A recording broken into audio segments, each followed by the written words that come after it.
Assalamualaikum warahmatullahi wabarakatuh. Para sahabat Ismi yang dirahmati oleh Allah Subhanahu wa taala dimanapun berada. Alhamdulillah, kali ini kita masuk di Ismi Talk sesi keempat bersama dengan narasumber yang luar biasa. Kita akan mengupas tema-tema yang aktual, kontemporer dari insight sudut pandang para pakar di bidangnya masing-masing. Nah, khusus pada edisi kali ini kita menghadirkan Bunda Dr. Desi Wulandari SE MSI. Beliau adalah Wakil Ketua ICMI Orda Jember, Dewan Pakar MD Forhati Jember, dan Akademisi Fakultas Ekonomi dan Bisnis di Universitas Negeri Jember.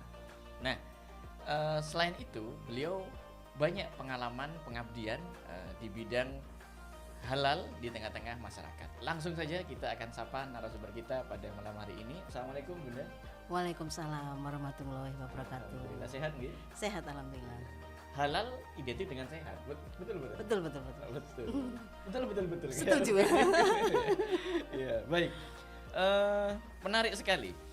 Pada kesempatan kali ini kita akan bahas satu tema yaitu urgensi sertifikasi halal. Ya, ini adalah alternatif strategi anti konsumerisme dan etika bisnis di Indonesia. Ya, langsung dikupas oleh pakar yang memang spesifik di bidang ini, Bunda Dr. Desi Wulandari SE MSI.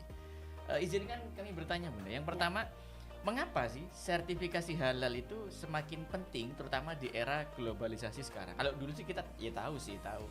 Oh ya, ada logo halalnya gitu doang. Tapi seurgen apa dan why gitu? Oke. Baik, terima kasih. Pada kesempatan kali ini saya akan bercerita ya Gus ya. Jadi kalau di kami, saya kan juga akademisi di Fakultas Ekonomi dan Bisnis itu ada kelompok riset. Kelompok riset. Terutama untuk yang kelompok riset fakultas itu banyak sekali penelitian dan pengabdian saya itu yang terkait dengan sertifikasi halal gitu. Nah, di fenomena di Jember terutama ya, karena saya lokasi untuk penelitian dan pengabdiannya itu di Jember, itu ada fenomena yang menarik gitu ya. Apa itu? Nah, fenomena menariknya sebetulnya kalau dikatakan dari UMKM itu tidak mengetahui terkait dengan urgensi halal itu sebetulnya juga tidak itu gitu dusta. Ya. Itu dusta gitu ya. Jangan ada dusta gitu ya. Nah, tetapi ternyata memang ada seperti, mohon maaf, seperti mereka itu mengabaikan, mengabaikan. Saya menggunakan bahasa yang lebih ini. Jadi mengabaikan. Jadi merasa tidak terlalu penting, gitu. Contoh yang saya lakukan dengan adik-adik mahasiswa.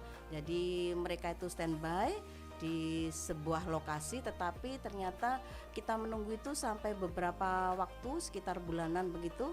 Banyak sekali yang ternyata kesempatan itu tidak diambil oleh mereka gitu, oleh UMKM itu. Padahal udah jemput bola nih ceritanya. Betul, nih. standby ini kita ya. Dan itu kan free ya. Jadi untuk pengurusan sertifikasi halal itu sehati itu free begitu. Tapi ternyata mereka tidak banyak yang datang. Bukan karena tidak tahu ya, tapi mereka mungkin tidak tahu urgensi dari sertifikat halal itu seperti apa gitu. Fenomena yang menarik juga bahwa mungkin ada yang ingin ya, sudah tahu dan ingin tapi tidak tahu harus kemana.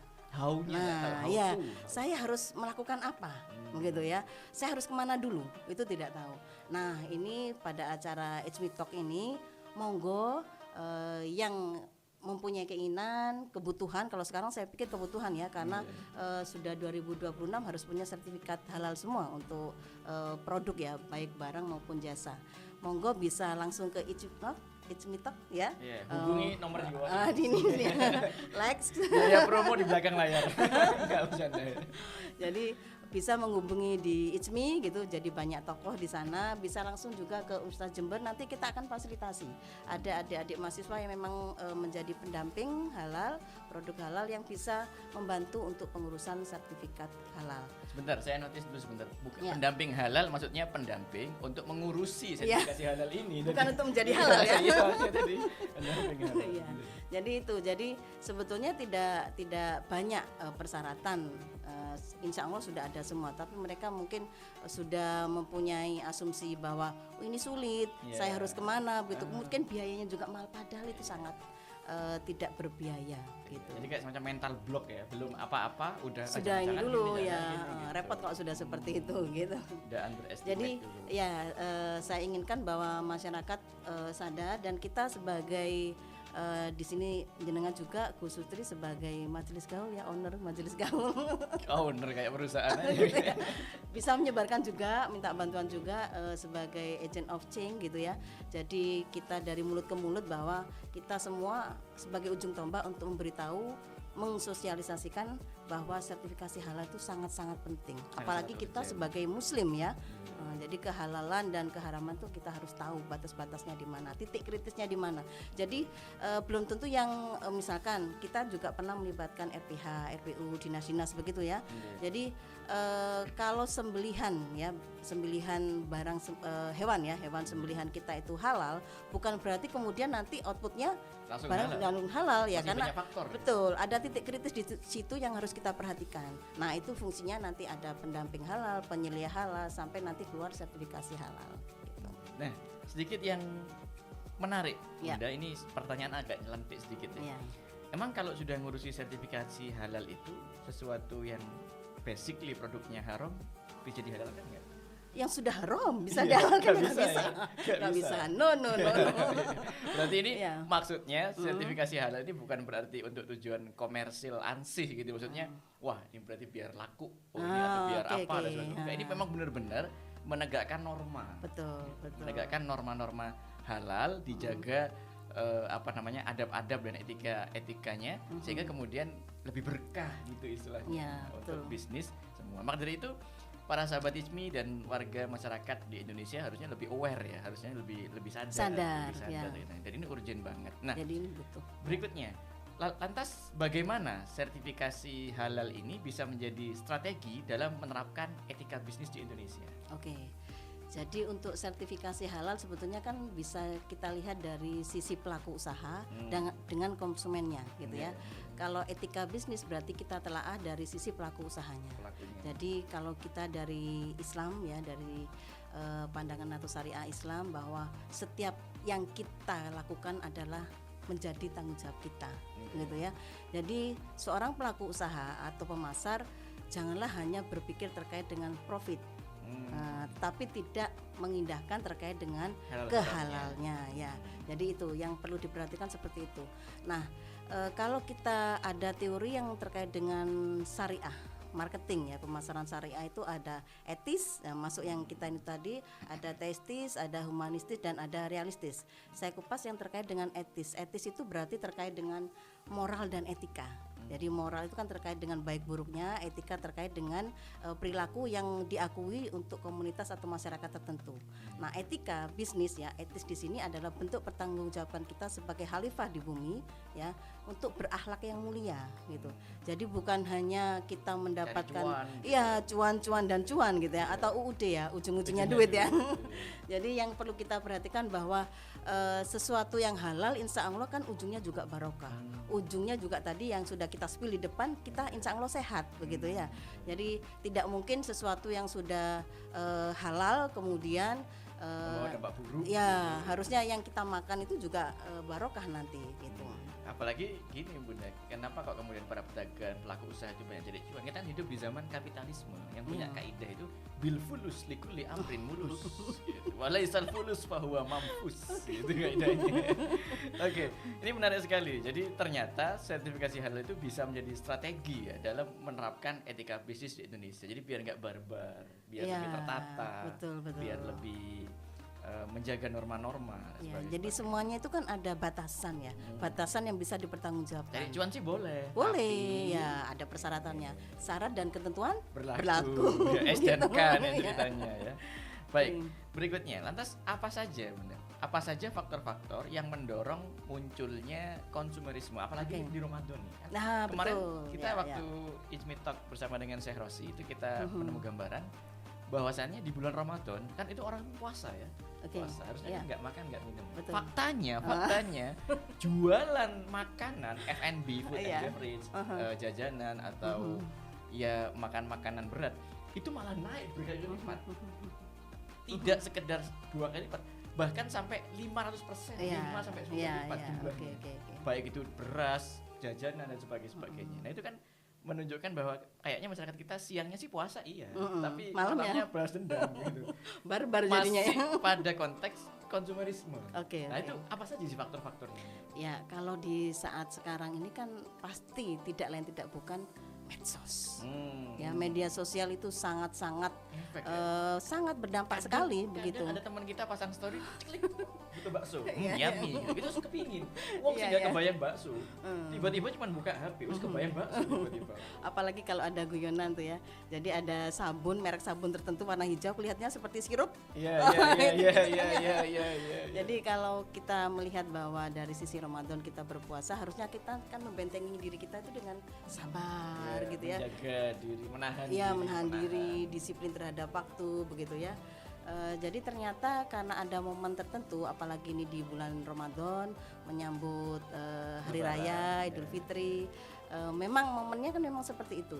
Nah, jadi media sosial itu sangat sekali ya, terutama untuk momen sekarang itu kan kalau kita lihat di live streaming ya, banyak sekali yang live itu di TikTok sekarang jualan ya, live, di IG, dan di Shop, harganya langsung ya.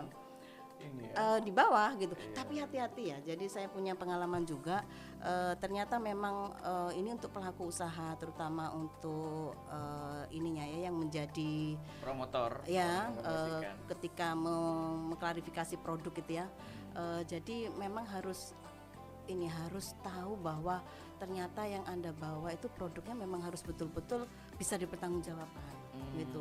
No tipu-tipu ya. Ya, dan hati-hati dengan kata-kata yang dibawakan ini sekedar pesan moral ya. Jadi sebetulnya kalau kita lihat ada ini saya lihat kemarin kalau harga ini normal 1 juta gitu. Iya. Padahal saya lihat sendiri di kolomnya itu kan tidak sampai 1 juta, tapi dia Oh, lebay, dia itu saya mikir lebay. 1 juta dilihatnya dari mana begitu.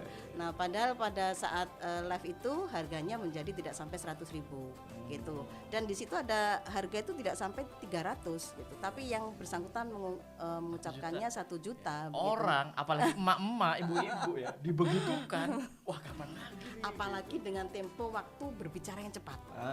Itu Gus Utik. Nanti ada di teori perilaku konsumen itu juga seperti itu. Jadi memang semakin cepat kita memberikan tempo, jadi tidak memberikan kesempatan kepada konsumen itu berpikir. Nah, itu kan mengarah ke konsumerisme. Jadi Langsung ke closing. ya, kan kalau misalkan Gus Sutri itu memperhatikan ya. Jadi misalkan ini tinggal 5 lagi, tidak bisa dibeli lagi kalau lewat waktunya. Tapi ketika waktunya memang sudah selesai, ternyata Masih lanjut. ada lagi. Ya, kita buka lagi ya. Siapa yang ini ketik mau gitu. Mungkin ada yang tahu. Saya sih nggak pernah lihat, cuma istri pernah lihat, saya cuma Iya. dengar doang dari jarak jauh. Ya, jadi begitu. Jadi terutama Gen Z. Saya suka sekali kalau membahas Gen Z ini. Jadi sebetulnya kalau dilihat dari kelebihan Gen Z itu kan banyak sekali. Mereka smart. Nah, hello Gen Z.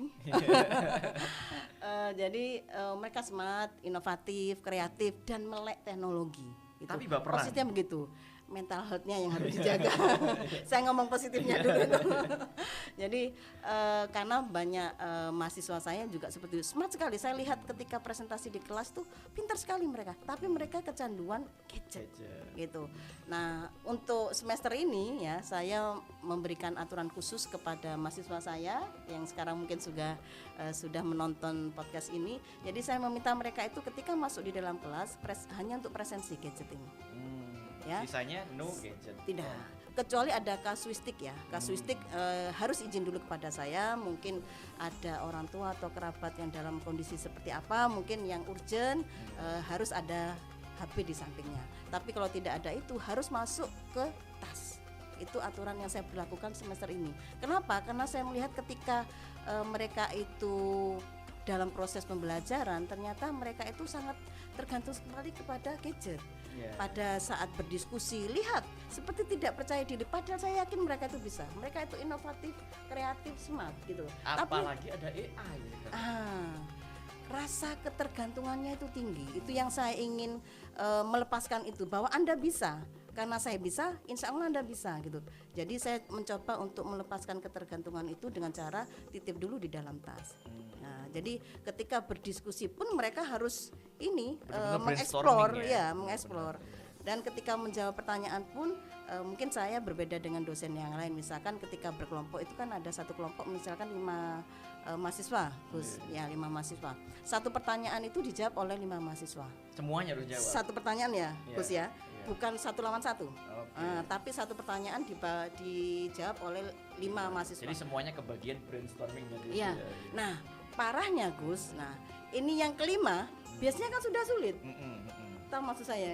Iya. Jadi yang pertama itu kan enak karena Iya. dia jawab. Yang kedua kan harus beda. Harus beda. Yang ketiga, empat, Opsionalnya yang semakin kelima. sempit. Nah, Yang betul. kelima, ya. Wih, cuma dijawab, cuma dijawab. Ya, saya ceritakan kepada mereka, ingat pada waktu Anda kecil, Anda kan biasanya diberikan untuk melatih motorik Anda. Jadi diperlihatkan 2 gambar. Iya. Suruh dicari persamaan dan perbedaannya. Itu yang saya masukkan. Tuh. Jadi pada saat Anda mencari persamaannya itu kan pasti ini sudah dapat. Misalkan gambar wajah orang gitu ya. Kalau ini sama di matanya. Berarti untuk yang kedua kan bukan mata lagi jelas. Iya. Mau Cari alisnya. perspektif lain. Tuh, Iya. itu maksud saya, Gus. Jadi perbedaan juga begitu. Perbedaan juga melihatnya bukan dari sisi yang sama, harus sisi yang berbeda. Jadi saya Untuk katakan memperkaya insight. betul, biar mikir lebih. Biar Otak mikir. Anda itu diciptakan untuk memang berpikir begitu, dan Anda bisa begitu. Cuman mungkin mereka tidak yakin karena ketergantungan terhadap gadget. Jadi mereka melek teknologi, tapi dampak buruknya adalah mereka sangat tergantung. Seperti tidak percaya diri, padahal Anda itu semua Gen Z, Anda itu adalah smart, inovatif, itu kreatif Aslinya, gitu ya, ya. aslinya. Dan saya percaya itu. Saya melihat sebetulnya Anda memang mempunyai potensi itu, cuman Anda kurang percaya diri. Gitu. Sekarang lagi mode palsu saya. Sekarang maksudnya aslinya tuh kayak gitu tadi. Iya, aslinya. Sekarang ini teman-teman lagi mode palsu. Oh, gitu ya. Maka Anda harus menunjukkan keaslian Anda gitu loh. Para Gen Z. sobat Ismi ya. Baik Bunda, tadi faktor yang pertama medsos, konsumerisme. Nah, lalu berikutnya apa Bunda? Tentang Ramadan. Ya, medsos. Kemudian terkait dengan komunitas. Komunitas.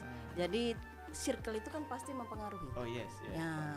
Jadi hati-hati memilih circle teman Anda. Gitu. Oh ya, saya ngomong komunitas ini tadi, mohon maaf saya lompat ke yang tadi. Iya. Jadi solusi untuk sertifikasi halal biasanya juga UMKM itu saya sarankan untuk masuk dalam komunitas. Bukan membentuk tapi masuk aja. Masuk. Karena kalau membentuk kan mungkin prosesnya lama. Monggo nanti bisa saya fasilitasi juga komunitas-komunitas mana yang memang legal, yang sudah di bawah naungan dinas. Tinggal join gitu. Ya, aja. tinggal join, dan itu biasanya di share informasi banyak gitu. Kemudian kembali lagi ke circle Gen Z tadi, memang pemilihan teman itu harus hati-hati. Yang memang harus memberikan vibes-nya itu positif. Ya, bukan berarti misalkan ada tugas kemudian dikerjakan oleh temennya, kemudian dia hanya mencontoh begitu kan ya. Bukan karena ini tren ya, tadi ya terkait dengan tren viral FYP gitu ya. Jadi temennya beli satu circle kemudian semuanya beli gitu. Karena kalau misalkan tidak beli, khawatir tidak diakui oleh circle-nya. Itu biasanya begitu ya. Jangan takut kalau misalkan Anda mempunyai karakter yang kuat ya, jangan takut ditinggal teman. Pasti akan ada teman lain memang satu frekuensi dengan Anda. Jadi jadilah diri Anda sendiri. Nanti akan di-screening sendiri siapa yang memang tepat untuk menjadi teman Anda, sahabat Anda begitu. Dari pengalaman hidup kita kan begitu ya Gus ya. Betul. Bahkan jauh-jauh hari Rasulullah SAW dalam hadisnya juga sudah mengingetin almar'u ala dini li khalilihi falyandur alaikum ila ma yukhallil. Seseorang itu tergantung komunitasnya. Betul. Maka seseorang tergantung dari kondisi temannya. Maka falyandur alaikum, kamu tuh dipikir baik-baik, perhatikan olehmu dengan siapa kamu berteman. Iya. Jadi misalkan orang menilai saya, temannya Gus Sutri aman sudah saya.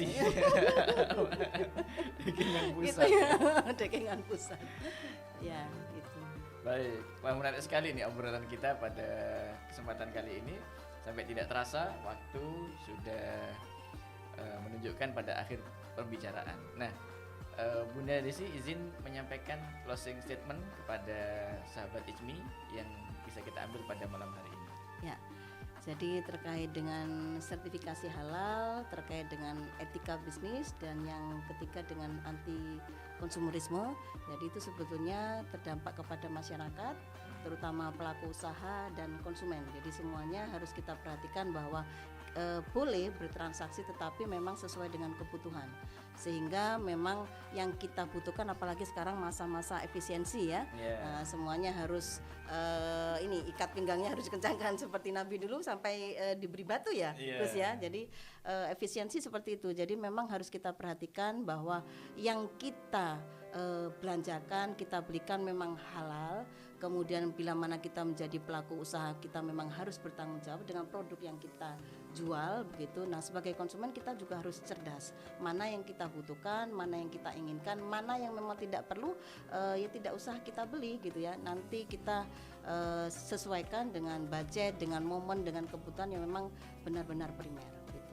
Oke, menarik sekali. Insya Allah ini sangat bermanfaat, sangat berbobot sekali buat para sahabat ICMI. Demikian ICMI Talk pada edisi kali ini. Kurang lebihnya mohon maaf. Assalamualaikum warahmatullahi wabarakatuh. Waalaikumsalam.